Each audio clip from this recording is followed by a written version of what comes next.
ପାଞ୍ଚଟି ତଥ୍ୟ ତ କହିଲି ସେଗୁଡ଼ା କାଲି ସେଇ କଥା କହିଥିଲି ଯେ ଆପଣଙ୍କ ସବୁ କୌଣସି ମୁଁ ତ ବିଜେପିର ଆରୋପ ପତ୍ରକୁ ଯାଇନି, ସେ ତ ଅଲଗା କଥା।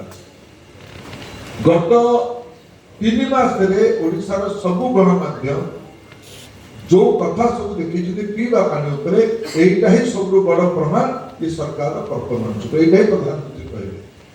ବାକି ରହିଲା ମୁଁ ଗତକାଲି କହିଦେଇଛି ଆଜି କାଲି ଦେଖିଲି ପୁଣି ମୋର ଅତ୍ୟନ୍ତ ଆଦରଣୀୟ ସାଂବାଦିକ ବିଚାର କରିବ କ'ଣ ଯାହାକୁ ତ କହିବେ ମୋର ଫୋନ୍ ଆସିବ କିଏ ଛୋଟେ ଗୋଟେ କିଏ ଫୋନ୍ କରିବେ ଏଇଟା କହ ସେ ବିଷୟରେ କହିବା ପାଇଁ କରିବେ। ମୁଁ କାଲି କହିଥିଲି ଯେ ଓଡ଼ିଶାରେ ତାଙ୍କ ଭିତରେ ଜଣେ ଲୋକ ତାଙ୍କ ତ କହି ତ ଦେଉଛନ୍ତି ନା, କହି ଦେଉଛନ୍ତି ଆପଣଙ୍କ ଭିତରୁ ଜଣେ ଜଣେ ଯାଇକି ସେଠି ପହଞ୍ଚୁଛନ୍ତି, ସେମାନେ ଯାହା ଆମେ କହି ଦେଉଛନ୍ତି କଥା ଗୁଡ଼ାକ।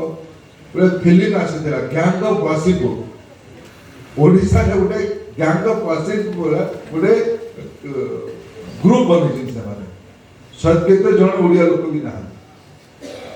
ମୁଁ ଟିକେ ଆପଣମାନଙ୍କୁ ଅନୁସନ୍ଧାନ କରିବି ଏ ସଙ୍ଗୀତ ଆମର ଭଲ ତାର ଅନୁସନ୍ଧାନ ପତ୍ରକାର ମୁଁ ସଙ୍ଗୀତ ମୁଁ ଗୋଟେ ଓଡ଼ିଆ ଲୋକଙ୍କ ତରଫରୁ ତୁମେ ଟିକେ ସାହାଯ୍ୟ କର। ମୋର ଏଇଟା ଯେଉଁ ତଥ୍ୟ ମୁଁ ଦେଲି ଏଇଟା ମୁଁ ଭୁଲ କହିଦେଇପାରେ, ନହେଲେ ସତ କହିଦେଇପାରେ, ଭୁଲ ବି କହିଦେଇପାରେ। ମୋତେ ଭୁଲ ହେଲେ ବି ଆପଣ ଲେଖନ୍ତୁ ସଙ୍ଗୀତ ବାବୁ, ନହେଲେ ସତ ହେଇଥିଲେ ନାଁରେ ଲେଖନ୍ତୁ। କିଛି ଲୋକ ଓଡ଼ିଶାର ଗଣତନ୍ତ୍ରଟାକୁ ପଛପଟୁ ମାଡ଼ି ବସିବା ପାଇଁ ଚାହୁଁଛନ୍ତି ଆଉ ଭୁଲ ତଥ୍ୟ ଦେଉଛନ୍ତି। ଓଡ଼ିଶାରେ କ୍ଲାସିକାଲ ଡ୍ୟାନ୍ସ ଓଡ଼ିଶୀଟା ଅନେକ ବର୍ଷ ପୂର୍ବରୁ ହୋଇସାରିଛି, ଅନେକ ବର୍ଷ ପୂର୍ବରୁ ହୋଇସାରିଛି। 9ଟି ଡ୍ୟାନ୍ସକୁ ଭାରତର ସଙ୍ଗୀତ ନାଟକ ଏକାଡେମୀ ମାନ୍ୟତା ଦେଇଛି। ଓଡ଼ିଶୀ ତା ଭିତରୁ ଅଗ୍ରସ୍ଥାନରେ ଅଛି।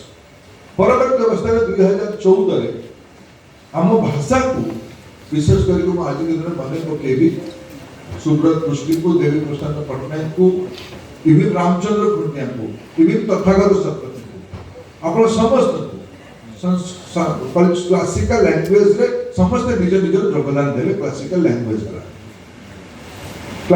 ଲାଙ୍ଗୁଏଜ ହେଇସାରିଲାଣି, ଓଡ଼ିଶୀ ଡାନ୍ସ କ୍ଲାସିକାଲ, ସଙ୍ଗୀତଟା କ୍ଲାସିକାଲ ହଉ ବୋଲି ମୁଖ୍ୟମନ୍ତ୍ରୀ ଦୁଇଥର ଚିଠି ଲେଖିଛନ୍ତି। ସେମିତି ଭାରତ ସରକାରର ବ୍ୟବସ୍ଥାରେ ଗୋଟେ ବି ରାଜ୍ୟର କୌଣସି ସଙ୍ଗୀତକୁ କ୍ଲାସିକାଲ ସଙ୍ଗୀତର ମାନ୍ୟତା ଦେବାର ବ୍ୟବସ୍ଥା ହିଁ ନାହିଁ। ଯୋଉଟା ବ୍ୟବସ୍ଥା ହିଁ ନାହିଁ ତାର ଗୋଟେ ପ୍ରଶ୍ନ ଉଠେଇକି ବଡ଼ ବଡ଼ ଛାତି ପିଟିକି କହୁଛନ୍ତି, ପ୍ରଥମରୁ ଆରମ୍ଭ କରୁଛନ୍ତି।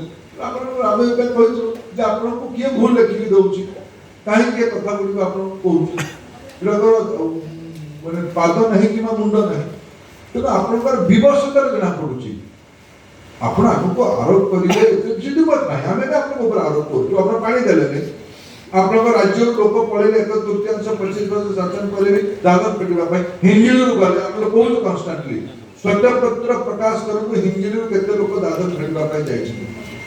ଏ କଥା ଗୁଡ଼ାକ ମୁଁ କାଲି କହିଥିଲି ଆଉ ଆଜି ବି ସେଗୁଡ଼ିକ ପ୍ରସଙ୍ଗ ଓଡ଼ିଶାରେ ମୂଳ ପ୍ରସଙ୍ଗକୁ ଏଥର ଆଲୋଚନା କରିବା ପାଇଁ